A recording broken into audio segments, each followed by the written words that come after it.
didn't have the right gear. With little money, he had to use whatever equipment came to hand. His first attempts were wrought with danger. We had to select the right materials and the right parts for the press, because if it was set up wrongly, then it was quite possible that there would be an explosion. Everything would come flying out at high pressure. In the end, in contrast to the giant machines used by General Electric, Feigelson cobbled together a diamond press not much bigger than a washing machine. At its heart was a small spherical growth chamber which used a unique method to create the required high pressure. Pumping oil around the sphere created a moderate hydraulic pressure. This was then amplified through specially shaped steel anvils to create a massive 58,000 atmospheres down at the central core. But at first, he still wasn't getting the goods. When we thought we understood everything, everything was clear. Then something emerged, something no one predicted, and everything fell through. Feigelson decided to try an old crystal-growing trick and give his diamond a head start. Within the growth core, he added a tiny piece of low-quality grit diamond. He hoped this would act as a seed on which the growing diamond could form. Above it was a metal solvent and a layer of graphite. He then applied an electric current to heat the top of the chamber. This dissolved the graphite into the metal solvent, releasing the carbon atoms. The carbon atoms migrated through the molten solvent to the cooler end of the capsule, where they crystallized onto the diamond seed, making it grow. We managed to get sometimes quite good crystals, but more often the results were not good. Feigelson's diamonds had telltale signs which would betray their man-made origins. They often contained small fragments of metal.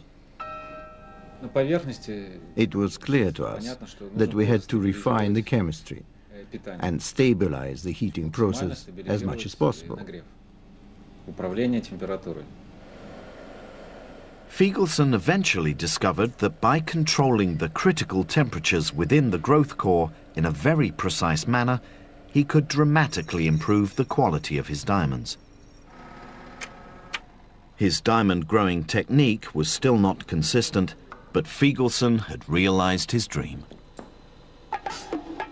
But there was something else about his diamonds, something that made them potentially of extraordinary value. His diamonds weren't crystal clear, they were colored.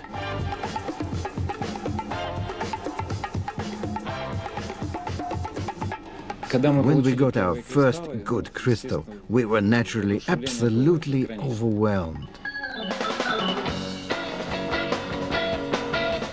Colored diamonds are found in nature, but they're extremely rare. Among their number are the great legends of the diamond world, like the Hope Diamond, the Dresden Green, the Tiffany Yellow, and the recently unveiled Blue Empress. Fancy colored diamonds are highly prized, and they're hideously expensive.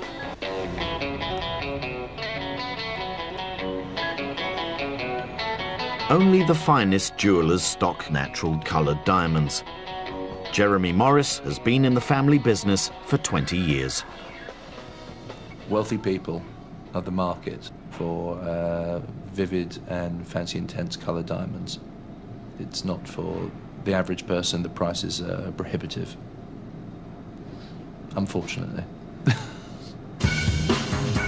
This stone here is a little freak of nature. It's a 6-carat, deep brownish orangey yellow, but that would be around $300,000. 1-carat 25, vivid orangey yellow, dazzlingly beautiful, £38,000.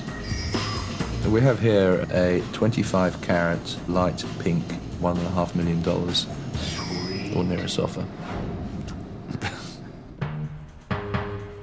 The lucrative trade in fancy coloured diamonds was a market the Russian diamond makers were keen to exploit. It's possible to make duplicate hope diamonds or red diamonds or yellow diamonds or green diamonds, all different sorts of colors of diamonds, just by controlling the right impurity, the slight change in the chemical mix that goes into making these diamonds. But if the diamond makers were going to stand any chance of selling their rocks, first they had to convince the diamond dealers of the West.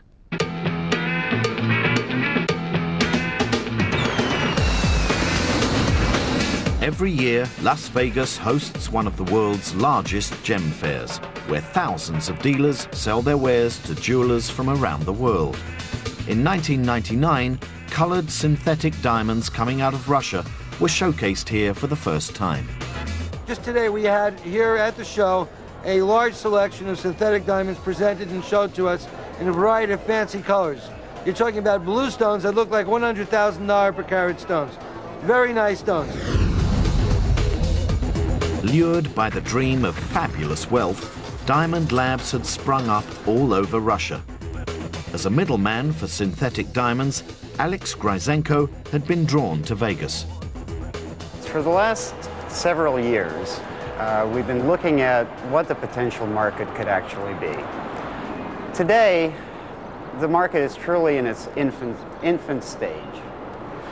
And as demand grows, and demand has to grow, this market has to be created. And as demand grows, so will supply, inevitably. It will be a big market. But back in 1999, the prospect of a world flooded by synthetic Russian diamonds actually seemed remote. Their labs lacked the funds and the necessary production skills. The Russians certainly have problems today. We all understand that. Capital is scarce. Infrastructure is, in some places, complicated. Capital investments into Russia today are difficult.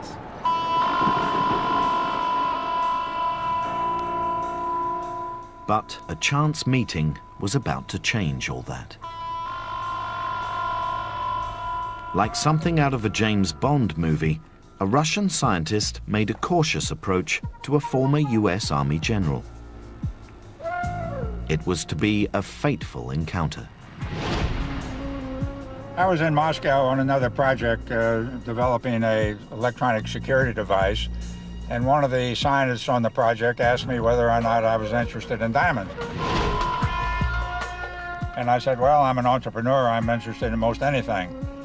Frankly, I thought he was going to ask me to invest in some diamond mining project. But instead, they took me to a facility outside of Moscow, and they showed me a machine that they claimed would make diamonds. General Carter Clark was intrigued. But even though he decided to fork out $170,000 for 3 units, he was quite skeptical that the Russian machines could make anything at all. The machines they had in Russia were doing experimental work, and there's a big gap between a laboratory type of operations and a commercial production. We really had to bring good old Yankee ingenuity into being in order to make this a viable business. So he brought the whole operation back to his native Florida. There, he set up shop as the Gemesis Corporation. His ultimate plan? To mass-produce synthetic diamonds. But straight away, it was clear the Russian machines just weren't doing the business. They were able to get a crystal once in a while, but not all the time. They couldn't get the size we wanted. They couldn't get the color we wanted. Couldn't get the consistency we wanted. Couldn't get the yields we wanted. The whole idea of the growth process had to be rethought. So General Clark enlisted the help of scientists from the University of Florida.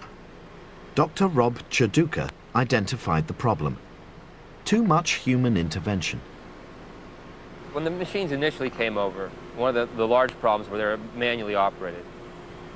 There was a person sitting in front of that machine 24 hours a day, 7 days a week, while that machine was running, controlling the principal properties for that machine to operate, the pressure and the temperature. We wanted to remove the human error associated with running and operating this machine so we could produce a product on a consistent basis. That was, we had the computer control it. The university scientists attempted to automate the growth process entirely. No one had tried this before, but eventually they managed to convert the machines. Using their updated design, Clark's technicians started building their own presses, ultimately creating the world's first gem diamond production line.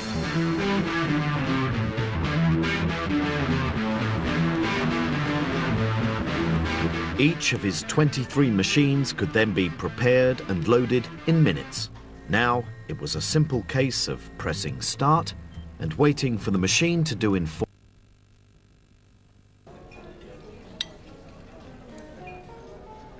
I'm gonna do this now. Oh my God. Power equivalent to a hairdryer running at the same time. After each machine finished its run, the growth cores were extracted. They were then cracked open to reveal a small lump of metal which contained the diamond. These were then each washed in acid baths to dissolve away the metal, revealing the newly formed rough diamond. Clark was finally on his way to achieving his goal. He was now producing fancy yellow diamonds far superior in size and quality to anything ever created in the Russian labs. Initially, we were growing stones that were less than 2 carats, roughly about 1.5, 1.6, 1.7 carats. Now we're growing 3 to 3.5 carats. And that'll cut and polish to a stone that's almost 2 carats, depending on the cut that you want. We're also getting a better color. Before, we used to get a washed out yellow. Now we get a nice vivid or intense yellow. Until now, it had only been the uber-rich who could afford natural colored diamonds. Clark dreamt of taking his colored diamonds out onto the high street. These diamonds from nature are very expensive. A 1 carat vivid yellow diamond would go somewhere between $15,000 and $20,000. Our comparable stone would go somewhere around $4,000. Admittedly not for everyone's pocket, but high-quality synthetic stones selling for 1/4 of the price of naturals sent ripples across the diamond pond. For the first time, there was a real threat of synthetic gem-quality diamonds flooding the market and undermining the traditional diamond trade. The concern in the industry today is what if, just what if, there is a way to synthesize diamonds that are non-detectable from natural diamonds? What if technology gives us the ability to make a synthetic diamond that no one knows is synthetic? This possibility was not lost on the world's largest diamond trading company, De Beers. Unless they could respond decisively, they might lose their dominance of the market. Their first tactic: simply dismiss the competition. Unless it came out of the ground, it just wasn't the real thing. Diamonds are so much more than just crystallized carbon. Diamonds are something from our deep, deep past, billions of years old, a miracle of nature. You can't replicate that in a laboratory yesterday in Florida. It's not possible. De Beers' gem defense program then sprang into action. Millions of dollars had been spent developing various machines to tell synthetics from the natural stones. The problem they faced was that synthetics were now very high quality,